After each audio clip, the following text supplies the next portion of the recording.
Hi students, in today's lecture I am going to discuss about the property of definite integration। तो सबसे पहला property हम ये देखते हैं। देखो सबसे पहला प्रॉपर्टी क्या लिखा मैंने, integration A to B F x into D X. अब हम क्या कर सकते हैं, इसमें वेरिएबल चेंज कर सकते हैं। वेरिएबल चेंज करने से इंटीग्रेशन के वैल्यू पर कोई इफेक्ट नहीं पड़ सकता। तो देखिए क्या लिखेंगे, integration A to B F Y to D Y, integration A B F T into G. जो भी चेंज करो वेरिएबल चेंज कर सकते हैं। क्या वेरिएबल चेंज कर सकते हैं बाबू, वेरिएबल। कैसे चेंज किया, देखो यहाँ एक्स का वेरिएबल था, ध्यान से देखो यहाँ पे किसका वेरिएबल था, वो एक्स का। देखो फिर मैंने इसको वाई में लगा, वाई में किया, फिर टी में करो, फिर जेड में करो। वेरिएबल चेंज करने से इंटीग्रेशन में कोई इफेक्ट नहीं पड़ता है। तो मैंने लिखा it means the value of integration does not depends on variable of integration, so we all the variable all the variables of integration all the variable of integration is a dummy variable।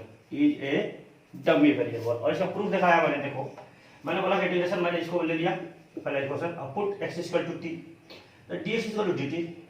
तो देखो x जगह पर t रख दिया और ds जगह पर dt रख दिया। अब लिमिट चेंज करना, देखो x के जो अपर लिमिट ये x का होता है, x और x इक्वल टू b। देखो x का वैल्यू a और b, टी इक्वल टू अपने मांगा एक्स में रखो ए और फिर बी, तो लिमिट चेंज नहीं हुआ A to B F T to D T, यानी इंटीग्रेशन ये बराबर ये। और अगर इसको एग्जांपल देना है तो एग्जांपल से देखो, मैं बोलता हूँ इंटीग्रेशन 0 से 1 X into D x equal to 0 से 1 Y into D Y equal to 0 से 1 टी इंटू डी टी। देखो वेरिएबल सब में X into D X Y into D Y, variable change कर दिया, वैल्यू सबका सेम आएगा।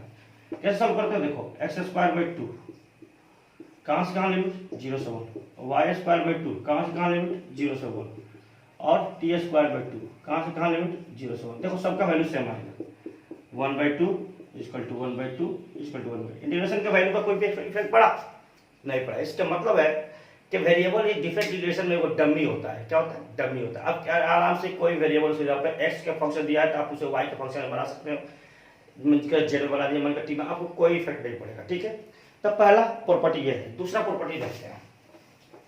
दूसरा प्रॉपर्टी अपने पास ये है बाबू,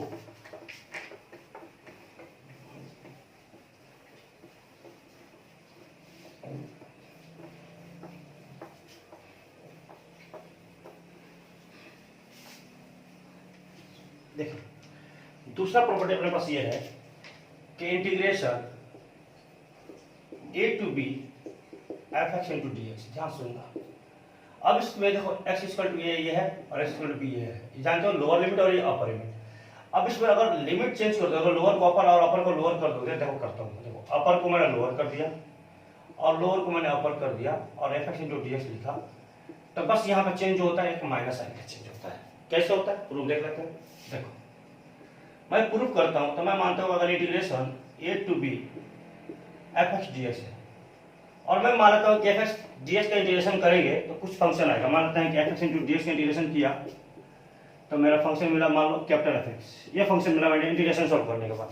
मैं जस्ट एग्जांपल लेता हूँ, तो मैंने माना कि इसका इंटीग्रेशन सॉल्व किया तो ये एफ एक्स मिला कैपिटल एफ एक्स और ए टू बी। अब ए टू बी रखोगे तो क्या मिलेगा, देखो तो F B minus F A, ये रखोगे ना बाबू, ए टू बी, ध्यान सुनना, A to B F x into D X, ध्यान सुनो।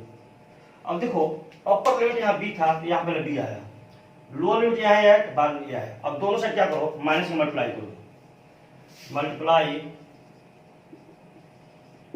Both side by negative side करता हूं। तो देखो minus a to B F x into D x equal to minus f B minus F a. ध्यान सुनना, माइनस मल्टीप्लाई करो तो क्या मिलेगा, देखो तो f a minus f b. अब देखो ध्यान से, जब लिमिट ये अपर था तो पहले एफ बी आया था, अब यहाँ पर क्या आया, पहले एफ ए।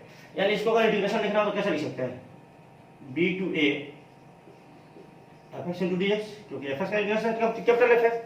तो यहाँ से देखो मिल गया A to B F x into D X. अब इस माइनस साइन को उठा कर उधर भेज देता हूँ, minus B to A F x into D X. यह है बाबू integration number second, integration number second. Okay, अगर फिर आपको एग्जांपल देखना है तो एक एग्जांपल देख लेते हैं।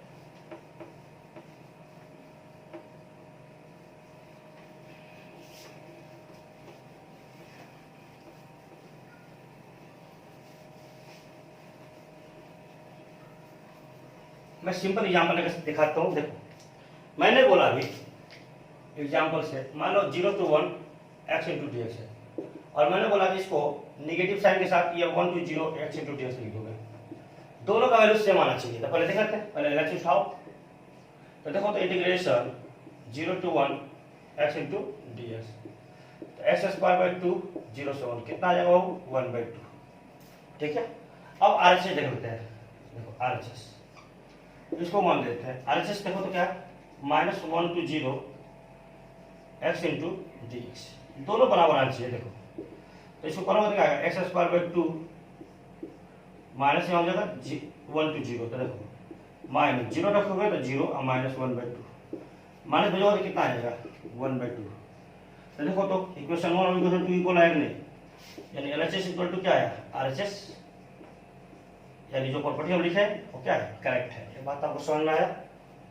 यस चलो, तो ये प्रॉपर्टी दो बना। नेक्स्ट प्रॉपर्टी देखो मेरे पास, मैंने बोला कि कोई फंक्शन एफ एक्स है जो हर इंटरवल वाला एक्सप्रेशन को चेंज करता है। एक इंटरवल मान लो ए टू बी में उसको लिमिट इंटीग्रेट करते हैं, और ए से बी में कुछ ऐसे पॉइंट आ रहे हैं जहाँ पर वो लिमिट अपना फंक्शन चेंज कर रहा है। जैसे मैं बात करूँ देखो एग्जाम्पल, ये फंक्शन ऐसा है, इसलिए न्यूमेरिकल ज़्यादा समझाने में इजी पड़ता है। यहाँ इसके 1 - 2x है कि यहाँ के लिए -1 से 0 के लिए, और 1 + 2x है 0 से 1 के लिए। कहने का और बोला है कि -1 से 1 fx इंटू डी एक्स निकालिए। देखिए इंटीग्रेशन -1 से 1 fx इंटू डी एक्स है, ए का वैल्यू -1 बी का वैल्यू 1, तो -1 और 1 के बीच में ये इंटीग्रेशन अपना ये फंक्शन अपना एक्सप्रेशन चेंज कर रहा है। कितना बार देखो दो बार, -1 से 0 में अलग हो रहा है और 0 से 1 में दो अलग हो रहा है। तो ऐसे क्वेश्चन को ऐसे इंटीग्रेशन प्रॉपर्टी यहाँ बोलते हैं। Let a function f x which change their expression in interval a to b, और let the changing expression point क्या है, लेट द पॉइंट, अब जो चेंजिंग पॉइंट है वो है c1 c2 c3 cn dot dot cn, वो सारे बिलोंग करते हैं किसे a to b के बीच में, सारे के सारे a से b के बीच में। देखो ये सारे पॉइंट a के बीच में हो गए, तो इसको हम लिखते हैं क्या integration a to b fx into dx। तो पहले लिखते हैं a से c1 f1 into dx, फिर c2 से c3 सॉरी c1 से c2 f2 into x2 f2x into dx plus ऐसे चलेंगे प्लस c2 से c3 f3x into dx plus plus plus cn से कहाँ तक होगा b। और आपने देखा था जितना भी पॉइंट है ये जितना भी c1 c2 c3 है सारे a to b के बीच में नहीं, देखो a से b के बीच, देखो ये और ये लिमिट, देखो ये लिमिट और ये लिमिट, ये सारे इसी के बीच में पॉइंट होंगे। तो इसको प्रॉपर्टी नंबर 3 बोलते हैं। और इस तरह के इंटीग्रेशन में क्वेश्चन ऐसे आते हैं। तो क्वेश्चन पे सॉल्यूशन करते हैं, फिर इसको हम मॉडल्स वाले क्वेश्चन सॉल्व करेंगे। तो मॉडल्स वाले क्वेश्चन सब इसी पे जाते हैं। तो इस क्वेश्चन को सॉल्व करते हैं बाबू हम लोग। सबसे पहले क्वेश्चन देखो, ये क्वेश्चन दिया है if fx equal to 1 - 2x 4 - 1 to 0 और 1 + 2x 4 0 to 1।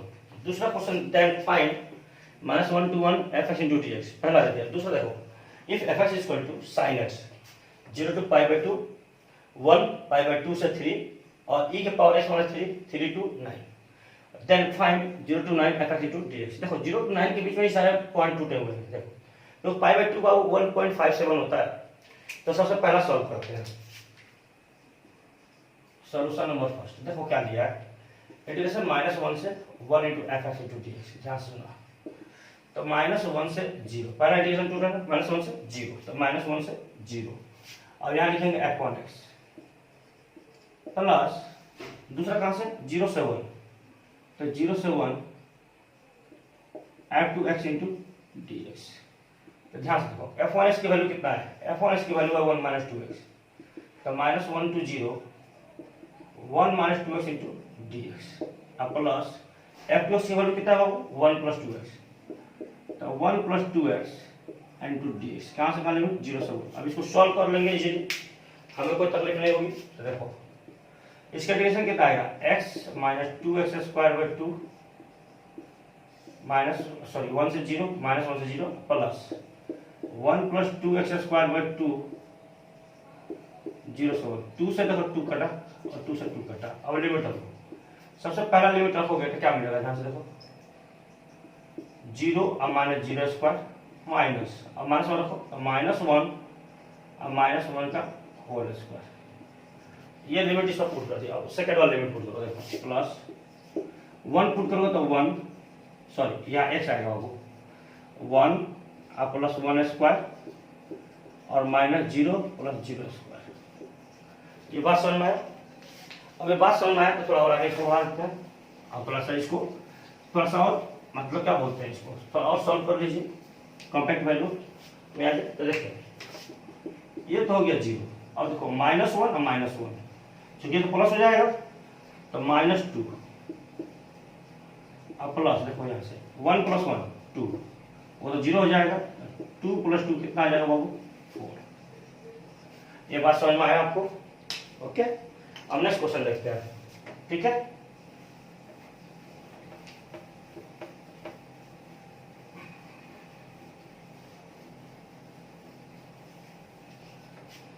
अब नेक्स्ट क्वेश्चन देखो। पहला क्वेश्चन बोला है सेकंड इंटीग्रेशन 0 to 9 f(x) ध्यान से चलो अब तोड़ते हैं। देखो 0 से 9 टूटा है 3 भाग में, तो पहला क्या टूटा है? देखो पहला टूटा है 0 से π/2। अब मैं डायरेक्ट फंक्शन आता हूँ 0 से π/2 में फंक्शन का वैल्यू क्या है? f(x) की वैल्यू। देखो f(x) की वैल्यू 0 से π/2 में sin x है, तो लिखोगे sin x × 3x। ठीक है, अब सेकंड क्या बनेगा? प्लस π/2 से कहाँ तक बाबू? 3 तक। फंक्शन की वैल्यू क्या है? f(x) की वैल्यू क्या है? 1, तो 1 × dx अब प्लस 3 to 9। 3 to 9 फंक्शन की वैल्यू क्या है? e⁻x - 3, e⁻x - 3 × dx। ये बात समझ में आया? अगर ये बात समझ में आया तो देखो अब sin x में dx क्या होता है? sin x क्या होता है? -cos x 0 से π/2 प्लस 1 का इंटीग्रेशन x π/2 to 3 प्लस अब देखो e⁻x, तो इसको थोड़ा सा सॉल्व कर लेता हूँ। 3 to 9 e⁻x को x × e⁻3 लिख सकता हूँ क्या? बोलो, e⁻3 को बाहर कर दे, कॉसेट है तो सब इसको वैल्यू रखो -cos π/2। देखो माइनस से माइनस क्या हो जाएगा? Plus cos 0 plus 3 - π/2 3 - π/2 plus e⁻3 बाहर कर दो, e⁻x का इंटीग्रेशन e⁻x होता है 3 to 9। देखो ये वैल्यू होता है 0 -cos π/2 0 plus 1 plus 3 - π/2 plus e⁻3 e⁻9 x की जगह रखे माइनस e⁻3। चलिए इसको सॉल्व करते हैं। 1 प्लस 3 - π/2 मल्टीप्लाई करो e⁻6 9, देखो पावर 9 हो जाएगा। अब माइनस e के पावर कितना हो जाएगा? 1, e के पावर 0 हो जाएगा, ये आ जाएगा 1 से 1 कट गया, वैल्यू कितना है बाबू? 3 - π/2 प्लस e⁻6। ठीक है, अब इसको थोड़ा और सॉल्व कर लोगे, और सॉल्व कैसे करोगे? कैलकुलेटर से। कैलकुलेटर है आपके पास? तो मैं सॉल्व कर लेता हूँ।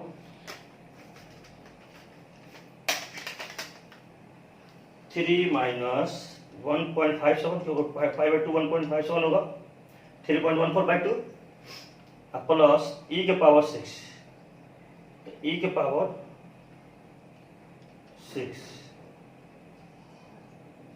3 - 1.57 प्लस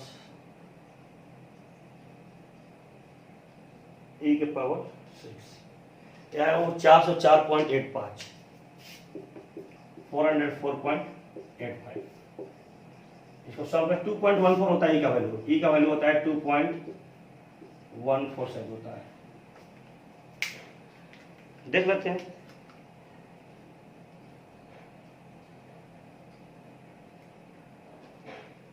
टू 2.71 होता है बाबू, ई का वैल्यू होता है 2.71।